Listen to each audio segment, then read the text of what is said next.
19 millions d'euros, c'est le montant record des cotisations récupérées en 2021 par l'URSSAF Centre-Val de Loire au titre de la lutte contre le travail dissimulé.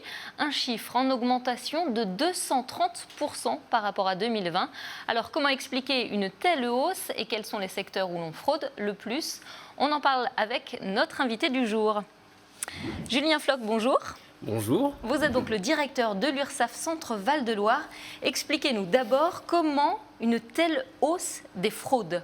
Est-ce que c'est parce qu'on cherche plus et que donc on trouve plus ? Alors, peut-être avant de vous expliquer pourquoi il y a une telle hausse, dire à quoi sert l'URSSAF quand même. L'URSSAF, c'est 500 personnes en région Centre-Val de Loire qui travaillent dans l'ombre pour les concitoyens, c'est-à-dire qu'ils font du recouvrement des cotisations sociales, salariales et patronales pour pouvoir financer la protection sociale française. Faire en sorte que chacun, quand on va chez le médecin ou à l'hôpital, on présente une carte verte et non pas une carte bleue qui nous est demandée. Carte vitale. Voilà la carte vitale, le paiement des retraites et les allocations familiales notamment. Et donc, tous les matins, tout l'argent que l'URSSAF reçoit, le soir même, c'est déjà sur les comptes des Français. Donc si on vous reçoit ce soir, c'est parce que vous avez noté en 2020 une augmentation de 234% des fraudes. Expliquez-nous comment vous êtes arrivé à un tel chiffre.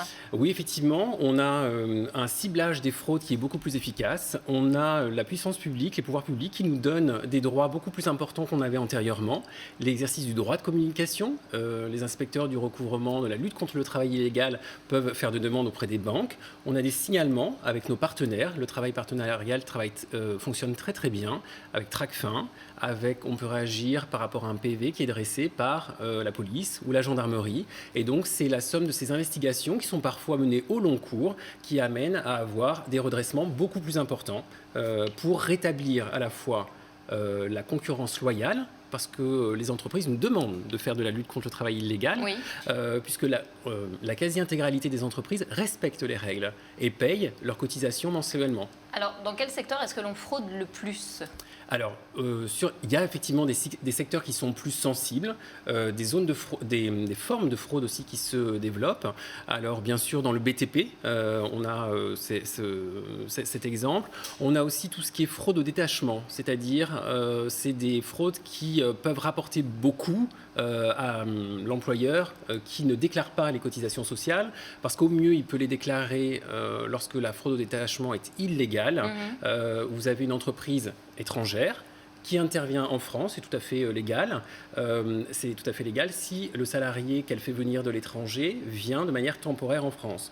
Or, certaines entreprises, enfin si on peut appeler ça entreprise, créent une cellule fictive à l'étranger et ne détachent des salariés uniquement pour travailler en France. Dans ce cas-là, elles appliquent au mieux la législation du pays étranger, qui est plus favorable, voire elles ne payent ni de cotisation en France, ni de cotisation à l'étranger. Et donc, elle fait de la concurrence de manière déloyale aux autres entreprises. Voilà, c'est des entreprises qui ne doivent pas rester sur la place, donc il est normal de redresser les cotisations. Très vite, puisqu'on a déjà la fin de l'entretien, qu'est-ce qui vous met la puce à l'oreille ? Comment est-ce que vous avez connaissance de ces fraudes ?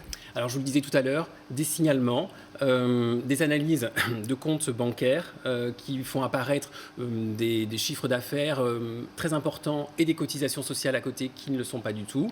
Voilà, c'est tout un tas de pistes, le travail partenarial qui fonctionne aussi très très bien, et puis des moyens qu'on met de plus en plus sur cette lutte contre le travail illégal au sein de l'URSSAF.